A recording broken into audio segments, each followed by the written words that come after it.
Eh bien, bonjour à tous. Donc aujourd'hui, on se retrouve dans une nouvelle vidéo de chez Prestech. Donc on va présenter l'iPhone 15 Pro Max. Allez, on y va. C'est parti.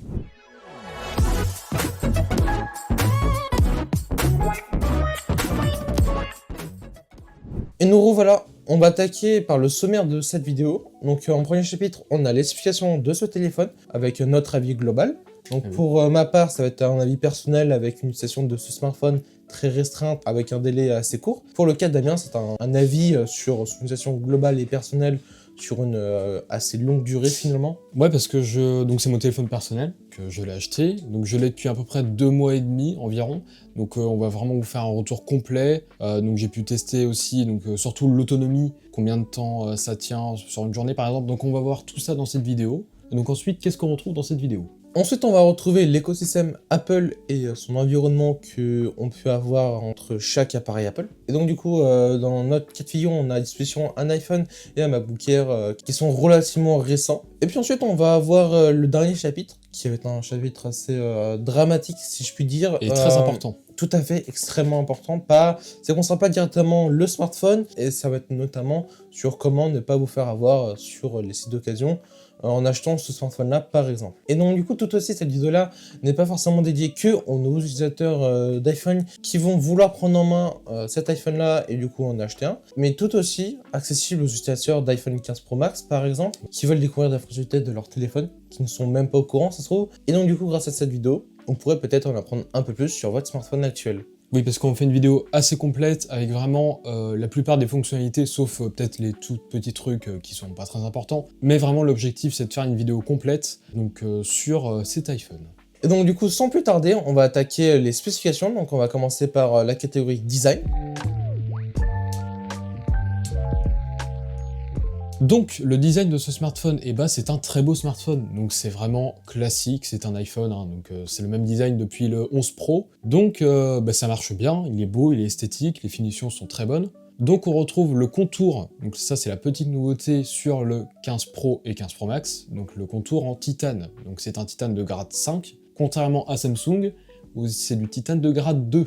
Donc Samsung, ils le mettent pour que, oui, c'est du titane, machin, mais Apple est quand même au-dessus niveau qualité. Bon, c'est pas grave, hein. C'est pour Samsung, y a pas trop de différence, mais voilà. Donc aussi, le dos est en verre, comme à peu près tous les smartphones assez haut de gamme, donc c'est un verre dépoli, donc un verre mat, et ça c'est très bien pour les traces de doigts. Donc dans la main, il est assez tranchant, il est pas du tout incurvé, l'écran n'est pas incurvé, et globalement, le téléphone n'est pas incurvé, donc ça fait un petit peu bizarre quand on vient d'un téléphone incurvé, c'est un petit peu tranchant, mais c'est pas dérangeant, hein, s'il fait très vite, et avec une coque, ça marche très bien. Donc au niveau des traces de doigts, donc le contour en titane prend un petit peu les traces de doigts, et aussi, Ethan me le notifiait tout à l'heure, les objectifs prennent beaucoup les traces de doigts, donc ça faut faire attention. Oui, donc c'est quelque chose que j'ai remarqué sur les utilisateurs iPhone, c'est que extrêmement souvent en fait, les objectifs sont dégueulasses, remplis de traces de doigts. Je trouve que sur les utilisateurs Samsung, on a moins cet effet de traces de doigts sur les objectifs, ou alors elles sont là mais assez discrètes.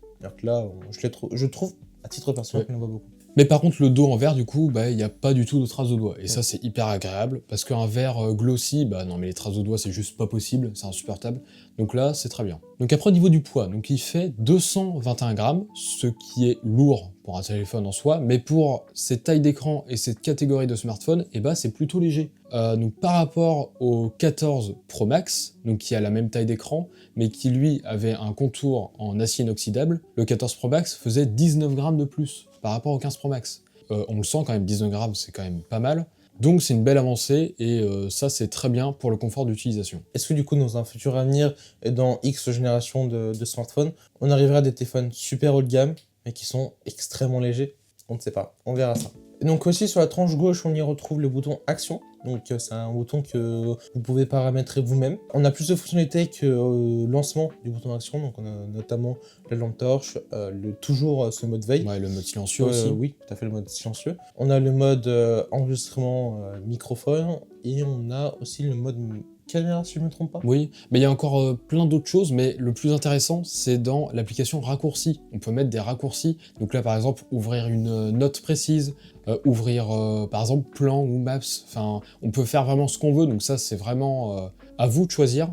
Et donc ça peut être très intéressant. Mais Le petit souci avec ce bouton action, c'est qu'il est positionné très haut. Sur un modèle Pro normal, ça ira, mais sur un Pro Max, c'est un peu embêtant. Faut vraiment mettre son doigt vraiment haut. Mais bon, c'est pas très grave, mais ça marche quand même très bien, et c'est très bien qu'il l'ait mis. Et donc du coup, juste en dessous du bouton action, on y retrouve le bouton plus et le bouton volume moins. On est sur la tranche droite justement, on y retrouve le bouton power. Et donc du coup, en dessous des boutons volume, on y retrouve le tiroir carte SIM qui est en mono SIM, puis après on a possibilité de rajouter une deuxième carte SIM, mais c'est de la eSIM, donc quelque chose qui n'est pas physique. Donc au niveau du design, donc pour conclure, c'est un design qui fonctionne très bien. C'est premium, des matériaux premium, du titane, du verre, et c'est un design qui est assez classique. Et c'est bien parce qu'on est quand même habitué à ce niveau de qualité chez Apple, et là ce smartphone ne déroge pas à la règle. Alors donc maintenant on va passer à l'écran.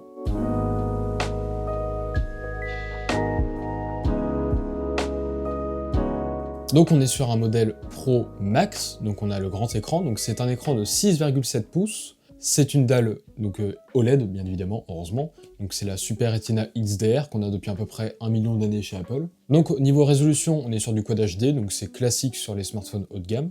Le taux de rafraîchissement, donc on a une dalle ProMotion, donc une dalle LTPO, donc ça va de 1 à 120 Hz, donc ça c'est très très bien pour l'économie de batterie et pour la fluidité quand c'est en 120 Hz. On a une luminosité en pic de 2000 nits, ça marche, hein. En plein soleil on voit très bien, il n'y a pas de souci à se faire là-dessus. Et donc niveau colorimétrie, donc on retrouve l'HDR10+, le support DCI-P3 et aussi le Dolby Vision. Donc ça, niveau colorimétrie, on est pas mal encore une fois sur ce smartphone. Et donc ensuite on y retrouve sur cet écran l'Always On Display, donc une fonctionnalité assez classique finalement. Et donc du coup cet Always On Display est assez gourmand, il prend tout l'écran, mais rassurez-vous, ça prend au maximum 5% par journée complète. Oui, ouais. Souvent, je tourne autour des 3% par jour en Always On Display, ce qui est pas beaucoup, je trouve, personnellement, car il prend quand même tout l'écran. Mais donc ça, c'est grâce à l'écran LTPO qui va à 1 Hz, sinon ça consommerait bien plus. Donc l'écran, il est très bien, c'est assez classique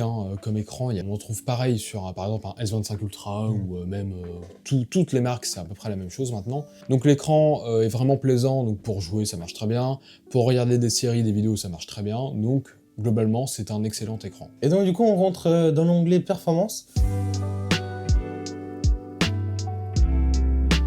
Et donc du coup on a le processeur A17 Pro, donc qui est une gravure de 3.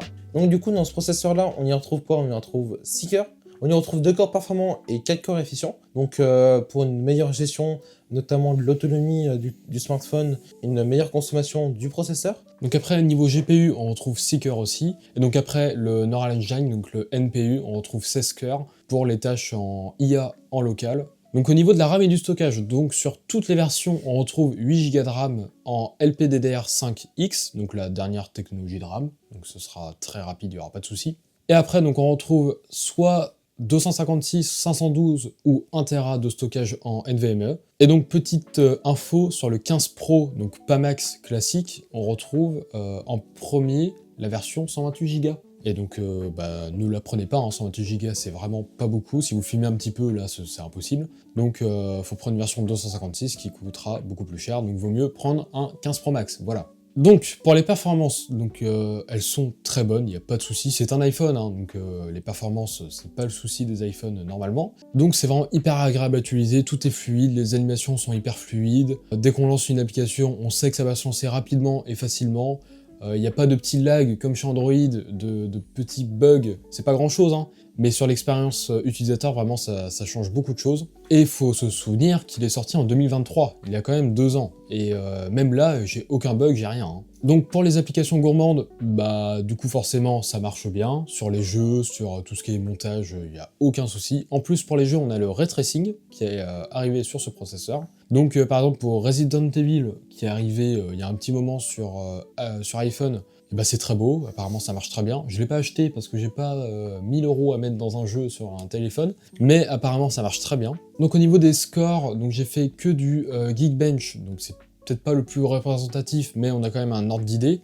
Donc on a à peu près 3000 en single core et 7700 en multicore, ce qui est vraiment énorme, et on se rapproche vraiment d'un MacBook Air M1, donc comme j'ai ici. Donc le MacBook Air M1, il est à 2400 à peu près en single core et 8400 en multicore. Donc maintenant les puces, donc par exemple la A19 Pro sur l'iPhone 17 Pro, et bah ça bat même un M2.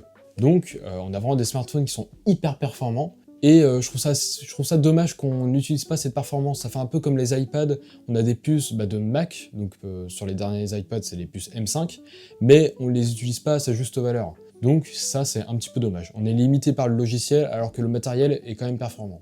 Donc aussi à sa sortie, donc ce smartphone, donc précisément le 15 Pro et 15 Pro Max, ont été beaucoup critiqués pour la chauffe. C'était vraiment le gros souci, il chauffe énormément, machin. Donc c'est vrai, ça devait chauffer, mais maintenant avec les mises à jour et le temps qui passe, bah, je trouve pas forcément qu'il chauffe. Il chauffe beaucoup moins que mon Magic 4 Pro que j'avais avant, donc il n'y a plus de soucis. Alors avant il devait avoir des soucis, mais maintenant c'est totalement réglé, donc il n'y a plus de soucis. Donc du coup maintenant on peut passer à la catégorie photo et vidéo.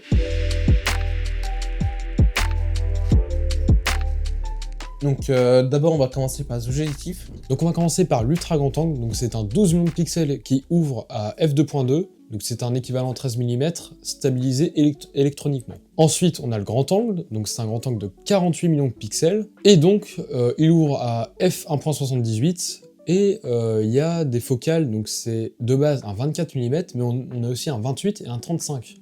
Donc ça c'est uniquement du logiciel, mais ça peut être super pratique, on en reparle plus tard dans la vidéo. Donc après on a le zoom x2. Alors le zoom x2, ils disent c'est un qualité optique, etc. Bon, c'est un peu du marketing, encore une fois.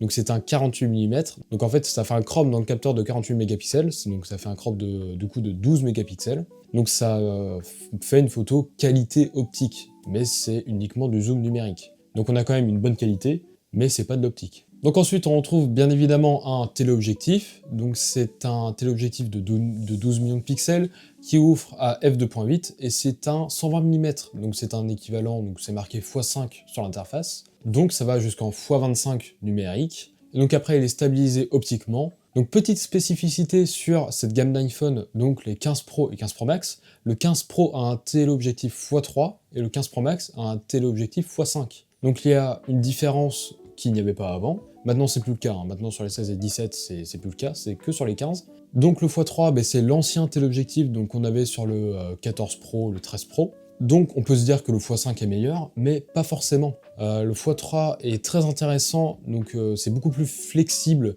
parce qu'en x5 en fait ça va vraiment très très loin. À 120 mm c'est vraiment loin, et souvent c'est trop loin. Donc le x3 est souvent plus adapté, mais le x5 on peut faire des photos un petit peu plus spécifiques, avec un bel effet bokeh d'arrière-plan. Donc du coup en fonction de votre besoin, adaptez votre achat d'iPhone par ce critère-là, notamment donc, du téléobjectif x3 ou alors x5. Donc ensuite on retrouve un lidar, donc comme depuis l'iPhone 12 Pro, c'est pareil. Donc ça c'est très intéressant pour le mode portrait et les photos de nuit, donc ça sert à détecter les gens, mais aussi on peut par exemple avec des applications tierces mapper une zone pour de la 3D, mais aussi une autre fonction hyper intéressante, on peut mesurer en fait des choses. Par exemple, on peut mesurer la taille de la table, la taille de quelqu'un aussi, ça le met automatiquement. Donc ça c'est grâce au lidar, parce que sur les iPhones, donc la gamme normale, donc par exemple le 15 normal, il n'y a pas cette fonctionnalité. Et pour le coup, on a déjà fait le test de ce fameux capteur lidar où on peut mesurer des choses, et on va pas vous mentir, ça marche excessivement bien. Ouais. Donc on a testé par exemple pour notre taille à nous deux, on a testé pour la taille de mon bureau, c'est extrêmement précis. On va pas vous mentir, des fois ça se trompe à quelques millimètres ou quelques centimètres. Ouais, c'est vraiment hyper précis. C'est assez bluffant. Donc après on retrouve bien sûr une caméra frontale donc de 12 mégapixels qui ouvre à f1.9, et aussi donc tous les capteurs Face ID, donc TrueDepth, donc avec le même principe que le lidar pour Face ID. Voilà. Et donc du coup on peut tout aussi prendre des photos directement en JPEG, et puis on peut aussi prendre en format HEIF et en RAW. Donc le format HEIF, c'est vraiment pour que ça prenne moins d'espace que le JPEG pour la même qualité, donc je vous le conseille de l'activer sur votre téléphone. Et donc on retrouve le format RAW, donc on retrouve sur beaucoup de smartphones, donc c'est un format qui utilise le DNG, Donc ça débride le capteur à 48 mégapixels et donc après en post-production on peut modifier la photo comme on veut, on a beaucoup plus de flexibilité que le format JPEG. En fait c'est un format qui est beaucoup moins compressé que le JPEG ou l'HEIF.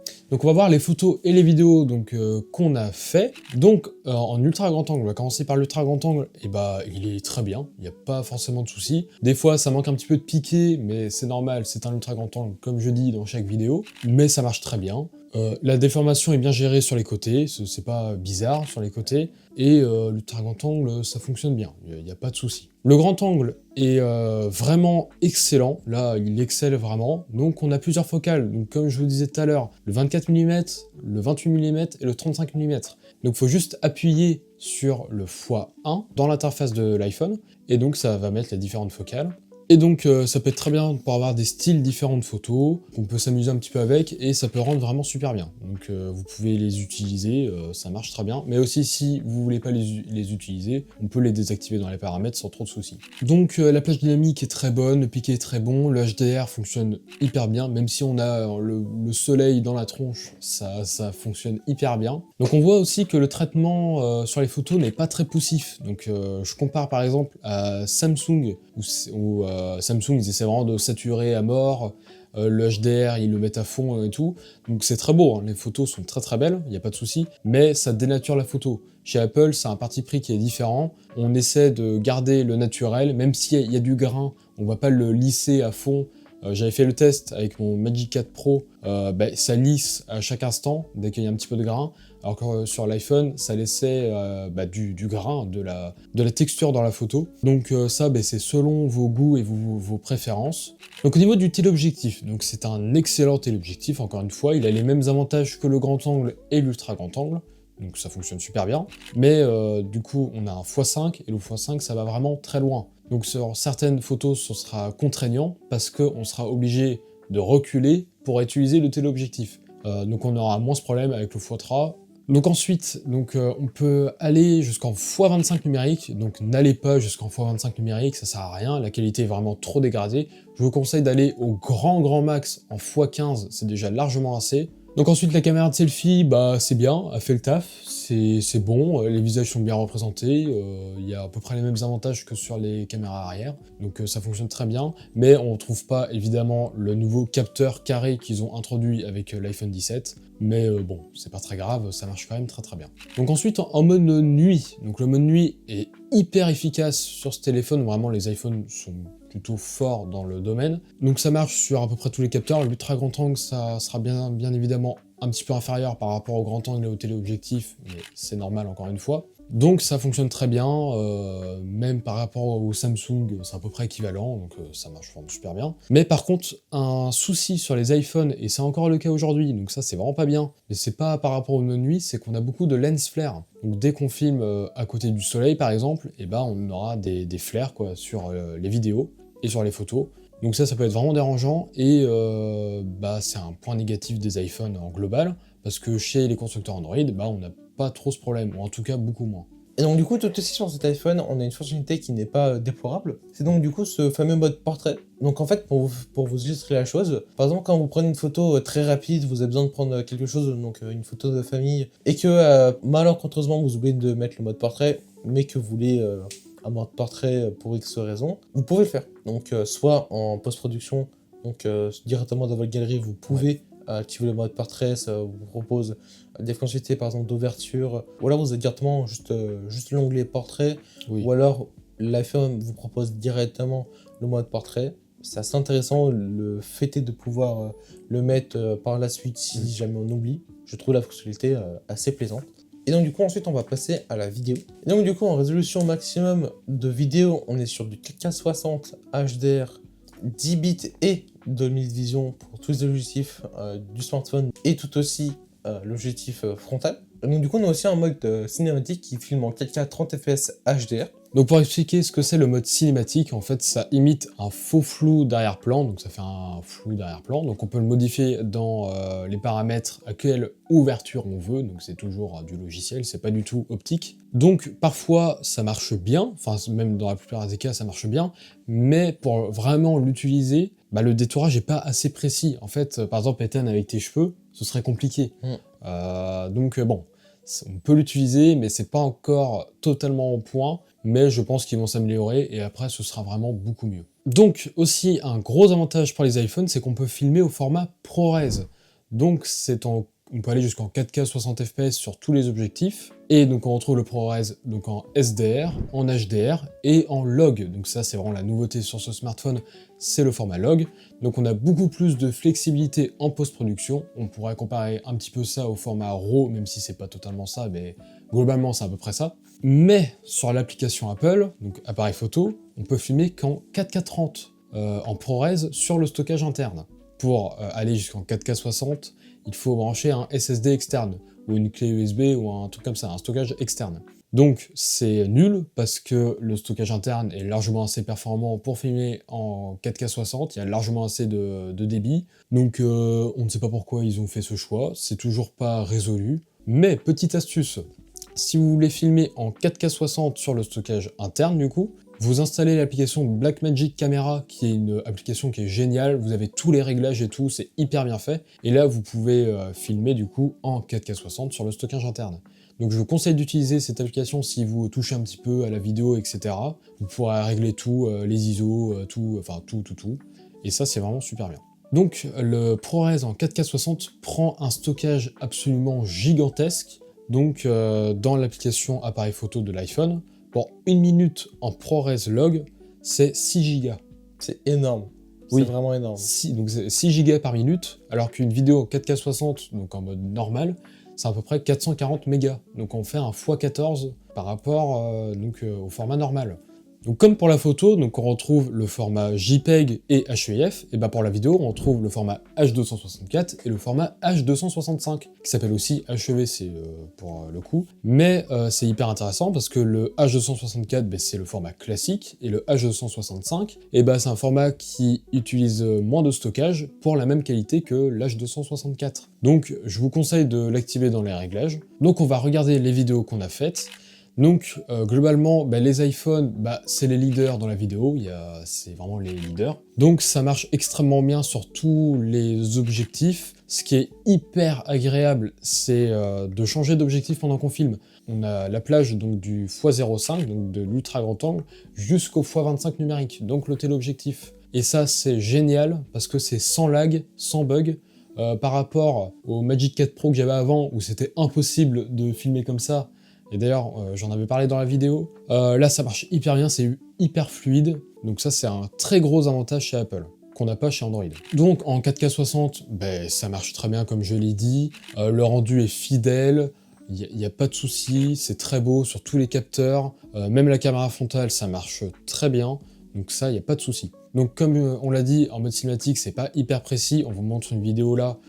Si on regarde globalement, on se dit que la vidéo est très belle, mais dès qu'on va un petit peu chercher dans le détail, c'est moins bon, c'est vraiment perfectible. Donc là on est en mode cinématique, donc comme vous voyez, c'est beau, c'est sympa, c'est voilà. Mais par contre, niveau détourage, si je bouge un petit peu comme ça, bon, c'est pas tip top, et c'est encore perfectible par Apple. Donc on espère que ça va s'améliorer, mais c'est quand même pas trop mal, et ça va sûrement s'améliorer dans l'avenir. Et en ProRes, bon là, tous les créateurs de contenu, tous les gens qui touchent un petit peu à la vidéo, là, ils sont ravis d'avoir le ProRes, et surtout en log. Mais c'est un format qui pèse extrêmement lourd, mais par contre c'est hyper flexible, et on peut faire des plans absolument magnifiques en ProRes et en log du coup. Donc ça marche très bien pour tous les formats vidéo, c'est un iPhone, et en plus donc, Pro. Donc niveau vidéo, il n'y aura aucun souci. Et donc du coup maintenant on va passer au réseau. Donc on a la norme Wi-Fi 6E, une norme Bluetooth en 5.3 et une norme de données mobiles en 5G bien évidemment, oui, c'est la norme. Heureusement. Maintenant on passe à la catégorie de la batterie. Et donc du coup on a une batterie de 4441 mAh. Et puis donc du coup oui, cette batterie là elle est grande mais étant pas si grande, parce qu'on a une autonomie de une journée environ, donc de 7h à 23h environ. Oui. Une journée plutôt, on peut dire, intensive. Si vous l'utilisez pas trop, vous pourrez l'utiliser à peu près une journée et demie. Je pense que c'est faisable. Et aussi, j'ai 88% de capacité de batterie restante, donc c'est important de notifier, parce que j'ai quand même perdu 12%. Donc l'autonomie est bonne. c'est pas excellent, il y a beaucoup mieux chez Android, mais ça fait le taf et franchement ça marche bien, c'est pas un point noir de ce smartphone. Mais par contre, il y a un vrai point noir et c'est le plus gros point noir de ce smartphone, c'est la charge. Oui, et donc du coup on est sur une charge en USB-C de 27 watts, et en surfilé on est bridé à du 15 watts. C'est décevant. C'est comme ce que je vous disais justement sur la vidéo du Z Flip 7. Et donc d'ailleurs, si vous n'avez toujours pas regardé la vidéo du Z Flip 7, n'hésitez pas à aller la regarder. Donc du coup, pour en revenir à cet iPhone, oui, 27 watts, c'est vrai que c'est assez peu. Donc du coup, sur une charge de, imaginons 10 à 80-90%, on est donc sur un temps de charge qui dépasse les 1 heure. Donc Ouais. on est autour des 1h10, 1h20. Ouais, quelque chose comme ça, ouais. C'est pas tout à fait précis, mais c'est ce qu'on a plus ou moins mesuré. Donc bah, c'est décevant. Mais par contre, quelque chose de bien, c'est le MagSafe, qui est plutôt intéressant. Donc on peut utiliser des supports donc, comme celui-ci. Et donc on a une nouvelle fonctionnalité qui est apparue avec le MagSafe avec iOS 17. Donc c'est quand on met notre téléphone en charge sans fil avec MagSafe en horizontal, on a une nouvelle démographie, on a un nouveau affichage de l'heure et du coup de l'environnement de l'écran en Always On Display. Mais c'est toujours sympa à voir. Tout ça, tout à fait. Alors donc la grosse nouveauté de cet iPhone, bah, c'est l'apparition donc de l'USB-C. Et sur les pros, on est sur de l'USB 3, contrairement aux iPhones classiques, donc le 15, par exemple, il est en USB 2. Donc le USB 3, donc on a des vitesses de transfert jusqu'à 10 gigabits par seconde, ce qui est vraiment super pour transférer des vidéos, des photos, quand on a beaucoup de rush, etc. Par contre, le câble inclus dans la boîte est en USB 2, donc ça c'est un petit peu embêtant. Du coup il faut acheter un câble en plus en USB 3, bon ça coûte pas hyper cher mais ça va. Donc ça c'est un gros point positif pour les iPhone Pro, et c'est vraiment fait pour les pros. Pour les particuliers, ça sert pas à grand chose, parce qu'on a AirDrop par exemple, qui marche très bien en sans fil. Donc au niveau de la charge, c'est décevant. Au niveau de l'autonomie, c'est plutôt bon, c'est pas excellent, mais c'est bien. Donc bah, c'est plutôt pas mal. Donc maintenant on va attaquer la partie iOS.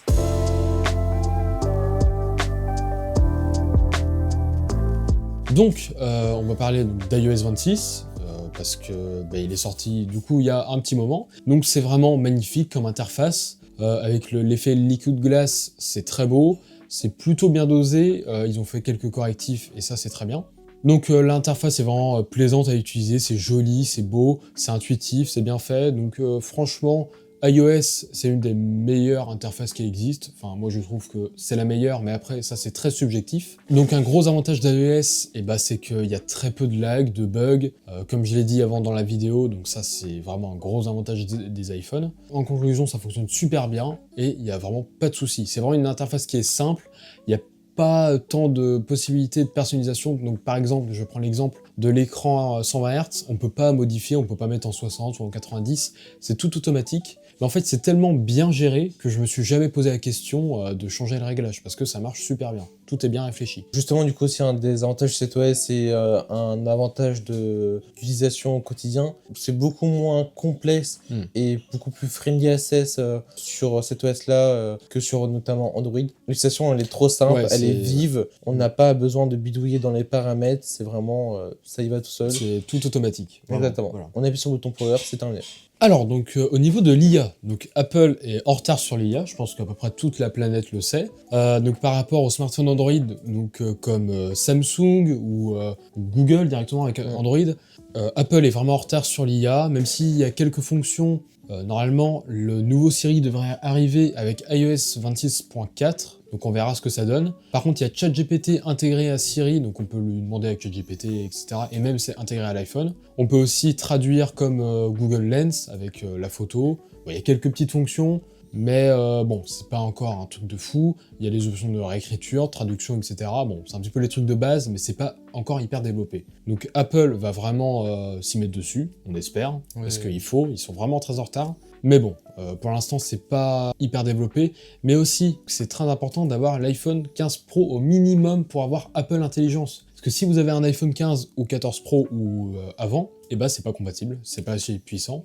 Donc l'iPhone le plus entre guillemets vieux compatible avec Apple Intelligence, c'est l'iPhone 15 Pro. Alors on peut enchaîner par les appels satellites. Donc en fait les appels satellites, c'est apparu donc sur l'iPhone 14 Pro, et les iPhone 14 en général. Donc en fait, c'est qu'on peut appeler, par exemple quand on est en pleine montagne, en randonnée, bah, on peut appeler sans avoir de réseau, de données mobiles. Donc par exemple, si on capte pas la 4G ou la 3G ou le Edge, et ben on se met en mode satellite et on peut appeler les secours ou appeler quelqu'un, envoyer un message, etc. Donc ça c'est hyper pratique, je voulais le mettre parce que je pense qu'il y a pas mal de gens qui ne le savent pas, qui peuvent faire ça, et ça a déjà sauvé des vies. Donc c'est important à notifier et c'est vraiment super intéressant comme fonction. Et il n'y a que Apple qui font ça pour l'instant, même si les autres je pense qu'ils vont s'y mettre, mais pour l'instant c'est les seuls. Et du coup, en termes de tarifs, on est sur du 1479€ pour la version 15 Pro Max, donc en 256 Go. Donc le modèle qu'on a ici d'ailleurs, Ouais. c'est exactement celui-là. Et donc du coup, la version Pro, on est sur du 1229€ en 128 Go. Donc bon, c'est très cher, c'est même un des plus chers. Les iPhone Pro sont un des téléphones les plus chers dans les gammes un petit peu classiques. Enfin voilà, c'est un iPhone, c'est classique. Donc après, en occasion, je l'ai payé à peu près 520€, ce qui est une excellente affaire pour le Oui, 15 Pro Max en tout à fait. 256 Go. Donc 520€, c'est très bien. Donc l'iPhone 15 Pro Max, c'est l'iPhone que je vous conseille vraiment à acheter en ce moment parce que c'est le meilleur rapport qualité-prix. Les 16 et 16 Pro sont encore chers, et les 17, bon, c'est les nouveaux, donc ils sont très chers, et encore, il y a peu de différence entre le 17 et le 15. Donc c'est l'iPhone que je vous conseille le plus, et le 14 Pro, il vous limitera dans le temps, car il n'a pas Apple Intelligence. Du coup, ce sera un gros manque pour la suite, car pour l'instant, c'est pas encore hyper développé, donc c'est pas très grave, mais par la suite, ce sera sûrement limitant. Donc prenez un 15 Pro Max avec une bonne batterie, parce que le 15 Pro, il y aura une moins bonne autonomie, et sur la durée, ça va être encore pire. Donc prenez un 15 Pro Max, je pense que c'est le meilleur choix à prendre aujourd'hui. Exactement. Et donc maintenant, en termes d'écosystème, entre un fameux iPhone et un MacBook, quelles sont nos possibilités de synchronisation, de transfert de fichiers, etc. Donc l'écosystème Apple, bah, je pense que c'est le plus abouti qui existe sur le marché, ou bien en sûr. tout cas un des plus aboutis pour l'instant, en tout cas parce que Samsung est très très bon aussi là-dedans. Donc l'énorme avantage de cet écosystème, donc Apple, on peut parler de l'Apple Watch, hein, enfin voilà, c'est un petit peu le global, c'est que c'est transparent. En fait, on envoie quelque chose, bah c'est transparent, il n'y a pas besoin de configurer, tout est automatique, il n'y a pas besoin à réfléchir pour configurer, etc. Non, c'est transparent, et ça, c'est la plus grosse force d'Apple, hein, franchement. Et c'est pour ça que les gens aiment bien, c'est que l'écosystème est excellent, voilà. Donc pour vous donner quelques petites fonctions entre le Mac et l'iPhone, donc déjà AirDrop, qui est très connu, et Ouais. c'est la base, hein. AirDrop, c'est juste trop bien. Peu besoin de brancher un câble, d'aller dans les fichiers, de chercher ce qu'on veut, etc. De notre téléphone, on met partager vers le Mac, hop, terminé, bah, ça marche, voilà. J'ai jamais eu de souci avec AirDrop. Et si on veut transférer un petit peu plus de fichiers, donc avec du coup beaucoup de gigas, par exemple une dizaine de gigas, en sans fil ça va être plus long, donc on peut brancher un câble, mais c'est quand même du AirDrop. Donc ça c'est vraiment super pratique. Et du coup, là, le câble USB 3 est vraiment super pratique dans ce cas. Aussi, on a FaceTime, donc on l'a sur le Mac, mais vu que la caméra du Mac est pas ouf, allez voir la vidéo du Mac, on teste la caméra, c'est pas trop ça. Et du coup, ce qui est intéressant, c'est qu'on peut connecter la caméra de notre iPhone au Mac pour FaceTime, faire des appels vidéo, ou même sur Teams, etc. Et du coup, ça marche, c'est hyper transparent, il y a juste à mettre caméra iPhone, ça se connecte automatiquement, voilà. Donc ça, c'est un bel avantage. Donc aussi, par exemple, dès qu'on se met un mode de concentration, donc le mode repos, etc., sur tous nos appareils Apple qui sont connectés au même compte Apple, ça le met. Par exemple, sur la montre, dès qu'on met le mode repos, ça le met sur l'iPhone et le Mac. Et ça, c'est vraiment super pratique pour éviter de recevoir des notifications ou ce qu'on veut, ou même le mode voiture, ça l'active sur notre iPhone et sur notre Apple Watch. Donc ça, c'est vraiment super pratique. Et donc aussi une autre fonction, c'est que dès qu'on a une page Safari ouverte sur le Mac, on peut la reprendre sur notre iPhone, et encore des petites fonctions comme ça qui sont super pratiques. Donc il y en a plein d'autres. Je vous invite à regarder une vidéo qui les énumère toutes, parce que c'est super intéressant, et il y a des choses qu'on ne sait pas avec notre écosystème, c'est vrai. Donc c'est un énorme avantage d'Apple, et c'est génial. Voilà. Tout simplement. Donc du coup, d'après toi Damien, comment moi par exemple je pourrais éviter de me faire arnaquer par exemple sur un achat d'iPhone ou peu importe, sur les sites de petites annonces, notamment Le Bon Coin, Ouais, Vinted, etc. ouais. Alors donc j'ai deux petits tips à vous donner, donc, qui sont très simples, donc sur les annonces d'iPhone notamment. Par exemple, la police d'écriture de l'heure. Alors c'est bête, hein, mais la police d'écriture Android de base, enfin celle sur les faux iPhones, enfin c'est dégueulasse, enfin pardon, mais enfin voilà, par rapport à un vrai, ça a rien à voir. Donc déjà on le voit avec ça.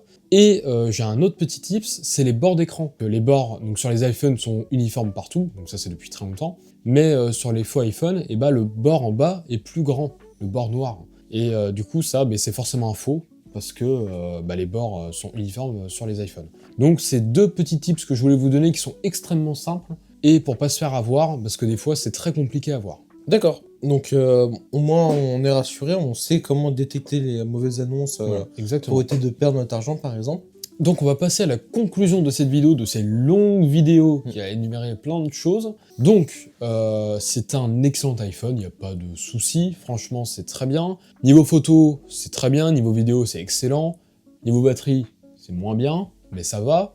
Globalement, en fait, c'est bon partout, sans être excellent et sans être mauvais. Alors ça me fait penser à quelque chose, ça me fait penser à Volkswagen dans les voitures. Oui. C'est bon partout, vous serez pas déçus, mais c'est pas excellent. Donc c'est vraiment ça, c'est exactement pareil je trouve.